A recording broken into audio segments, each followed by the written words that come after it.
الحمد لله نحمده ونستعينه ونستغفره ونؤمن به ونتوكل عليه ونعوذ بالله من شرور أنفسنا ومن سيئات أعمالنا من يهد الله فلا مضل له ومن يضلله فلا هادي له ونشهد أن لا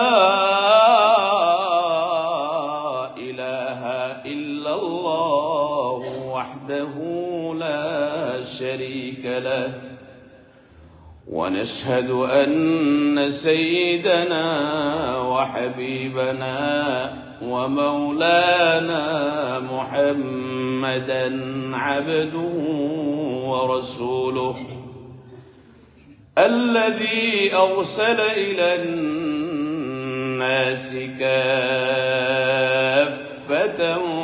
بشيرا ونذيرا وداعيا إلى الله بإذنه وسراجا منيرا أما بعد فقد قال الله تعالى في كلامه المجيد وفي فرقانه الحميد أعوذ بالله من الشيطان الرجيم بسم الله الرحمن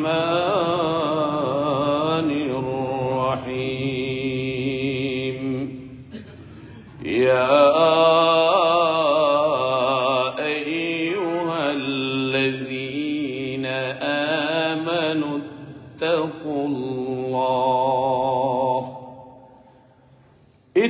اتقوا الله ولتنظر نفس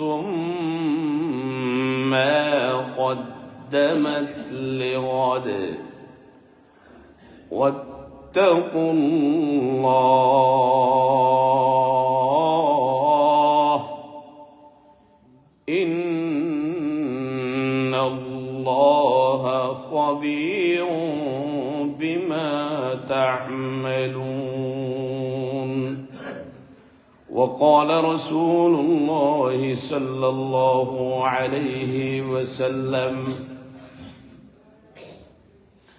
ألا كلكم راع وكلكم مسؤول عن رعيته صلى الله على سيدنا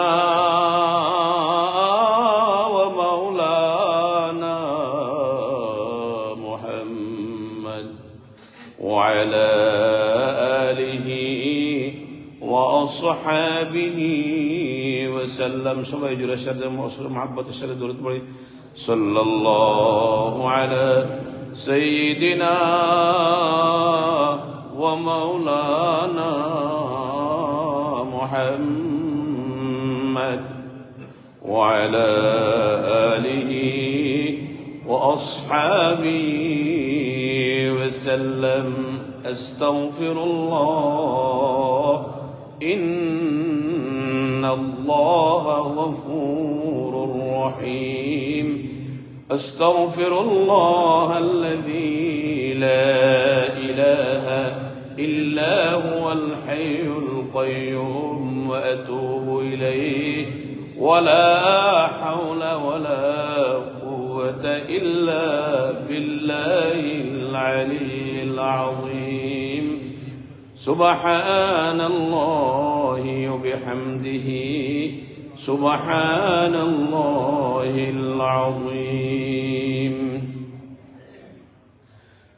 সম্মানিত মুসল্লিয়ান ইকরাম মুরব্বিয়ান আযম আমরা আল্লাহ পাক রব্বুল আলামিনের দরবারে লক্ষ কোটি শুকরিয়া সুজুদ কৃতজ্ঞতা জ্ঞাপন করছি যে মহান রব্বুল আলামিন আজকে এই ঢাকার মিরপুরের ঐতিহাসিক ফুলারবাগ কেন্দ্রীয় জামা মসজিদ আয়োজিত তাফসীরুল কোরআন মাহফিলে আসার, বসার, আলোচনা করার, আলোচনা শোনার যে মনিব আমাদেরকে তৌফিক দান করলেন, সেই মনিবের জন্য আমরা সবাই শুকরিয়া আদায় করি।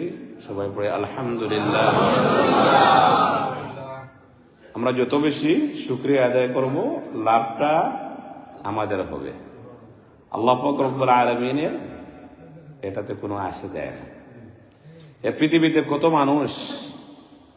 মানুষকে আল্লাহকে অস্বীকার করে, গালিগালাজ করে, কত মূর্তি পূজা করে, তারপর আল্লাহ পাক রব্বুল আলামিন তাদেরকে এক মুহূর্তের জন্য শ্বাস বন্ধ করে মেরে দেন না, অথবা সূর্যের আলো পাবে না যেহেতু তোমরা আমাকে গালিগালাজ করতেছো, এরকম করেন না।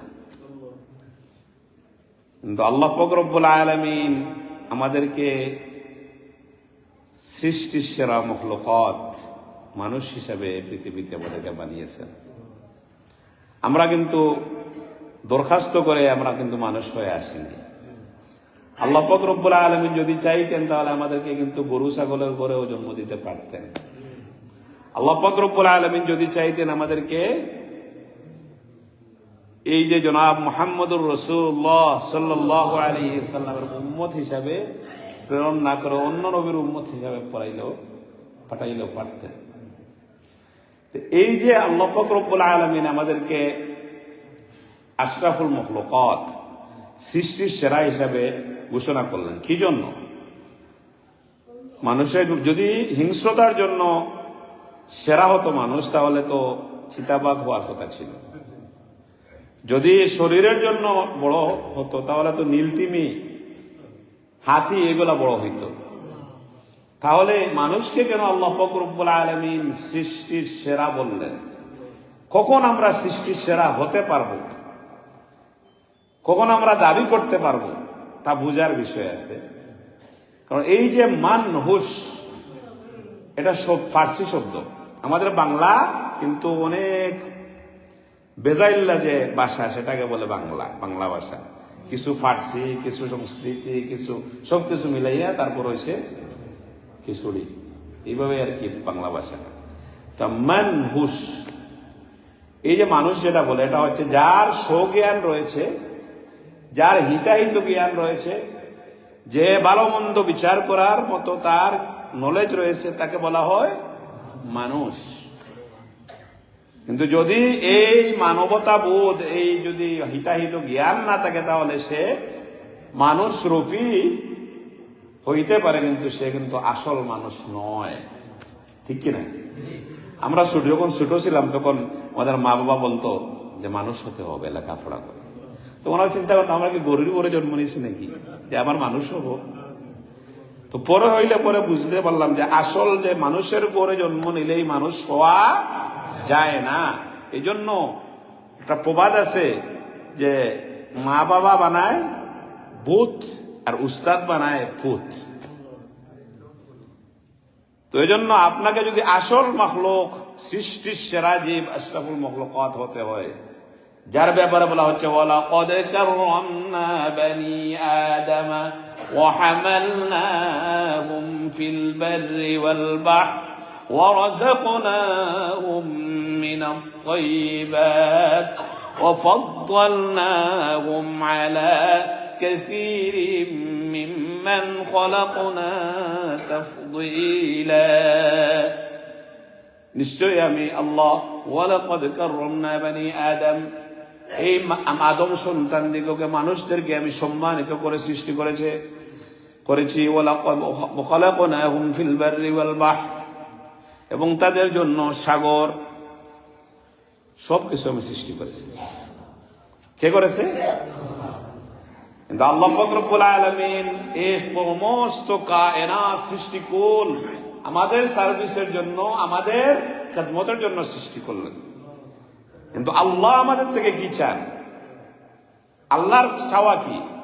আল্লাহর চাওয়া হলো মা খালাকতুল জিন্না ওয়াল ইনসা ইল্লা লিয়াবুদুন, আমি আল্লাহ জিন এবং মানব জাতিকে সৃষ্টি করেছি শুধু আমার ইবাদত করার জন্য। কিন্তু সমস্ত সৃষ্টি কিন্তু আমাদের খেদমতের জন্য। যদি এই অক্সিজেন, এই যে শ্বাস প্রশ্বাস বাইর হইতেছে ঢুকতেছে, যদি আল্লাহ পাক রব্বুল আলামিন এক মুহূর্তের জন্য এটা বন্ধ করে দেন, পৃথিবীর এমন কোন শক্তি নাই সেই শ্বাসকে আবার ফিরিয়ে দিতে পারবে। এই যে কৃত্রিম শ্বাস প্রশ্বাস বলেন আর যাই বলেন, কতক্ষণের জন্য? মূল ভিতরে যদি কারেন্ট থাকে তাহলে ওইটাকে সাপোর্ট দেওয়ার জন্য অক্সিজেন দেওয়া হয়, বিভিন্ন জিনিস দেওয়া হয়। কিন্তু মূল কারেন্ট যদি চলে যায় তাহলে কিন্তু এটা ডেড বডি হয়ে যাবে। তখন আপনাকে কেউ তালুকদার সাহেব বলবে না, ব্যাপারী বলবে না, চৌধুরী সাহেব বলবে না। আপনার কি পরিচয় হয়ে যাবে যে ডেড বডি, লাশ কখন জানাজা হবে, কখন তাকে দাফন করা হবে, আপনারা পরিচয়ই থাকবে না। তাহলে আমরা কখন মানুষ হতে পারবো? আসল মানুষ তখনই হতে পারবো যখন মানুষত্ববোধ আমরা জাগ্রত করতে পারবো। মানুষত্ববোধ জাগ্রত করতে হলে কি করতে হবে? আমাকে হাঁসের বাচ্চাকে কিন্তু সাঁতার শিখাইতে হয়। অটোমেটিক আপনি ডিম থেকে বাইরেছে ছেড়ে দিলে সাঁতার পাইতেছে। কিন্তু মানুষের বাচ্চাকে কিন্তু লেখাপড়া করে মানুষ হতে হয়। সেজন্য আল্লাহ পাক রব্বুল আলামিন জনাব রাসূল করিম সাল্লাল্লাহু আলাইহি ওয়াসাল্লামের উপরে যে প্রথম আয়াতটি নাযিল করেছিলেন সেটা ছিল কি? ইকরা বিসমি রাব্বিকাল্লাযী খলাক, খলাকাল ইনসানা মিন আলাক। তুমি পড়ো তোমার সেই রবের নামে যিনি তোমাকে সৃষ্টি করেছেন। প্রথম আয়াতটা তো আল্লাহ বলতে পারতেন নামাজ পড়ো, রোজা পড়ো, রোজা রাখো, না, জ্ঞান অর্জন করো। কারণ জ্ঞানটা যদি হাসিল না হয় তাহলে আপনি কিন্তু পদে পদে ভুল করবেন। ইবাদত কিভাবে করবেন সেটা জানবেন না। আমরা এখনো দেখতে পাই যে আমরা অনেকে বয়স 30 হয়ে গেছে, 40 হয়ে গেছে, 50, 60, 70, 80, কিন্তু আমাদের নামাজ সহি নাই। কিভাবে আত্তাহিয়াতটা পড়তে হয় তাশাহুদ আমরা জানি না। কিন্তু আল্লাহ পাক রব্বুল আলামিনের কাছে আজকে যদি আমরা মারা যাই, কালকে আমার ঠিকানা কোথায় হবে? কবরস্থানে। আমার সাথে কেউ যাবে না। তখন আমি কি জবাবটা দেব যে সারা জীবন আমি নামাজ পড়লাম কিন্তু আমার নামাজই ভুল হয়ে গেল। কিন্তু আমার সমস্ত পৃথিবীর সব কিছু করতে পারি, ব্যবসা বাণিজ্য করতে পারি, খাবার খাইতে পারি, মানুষের বদনাম করতে পারি, ঠকাইতে পারি, সব পারি, কিন্তু আল্লাহর বেলা এগুলো শেখার আগ্রহই নেই। ওনাকে আবার খুশিও বলে যে আল্লাহ বাঁচাইছে, হুজুর না হয়ে হয় বাঁচছি। আল্লাহকে বলবো এত জানিও না, যারা জানে এরাই না ডাবল খাইব। আমরা এত দার কাছেও নাই, জানার চেষ্টাও করে না, কিন্তু এটা কিন্তু ভুল। কাল কিয়ামতের ময়দানে যেদিন হবে 50,000 সানা, 50,000 বছরের সমতুল্য একটা দিন, সেই কিয়ামতের ময়দানে যখন 5টা প্রশ্ন করা হবে, তার মধ্যে একটি হবে প্রয়োজনীয় জ্ঞান তুমি অর্জন করছিলা কিনা, এবং আরেকটি হবে সেই অনুযায়ী তুমি আমল করছিলা কিনা। এবং যারা হুজুর তারা তো তুমি প্রয়োজনীয় যেটা এটা শিখছিলা কিনা সেই বাড়ির থেকে বেঁচে যাবে। আর যারা যে বলতেছে হুজুররা তো খাইছে, আমি এত মশলা বুঝিও না, এত পয়সার মধ্যে নাই, ওরা কিন্তু ডাবল খাইবে। তো তুমি কেন শিখলা না, আর আবার পরে করে কেন করলাম?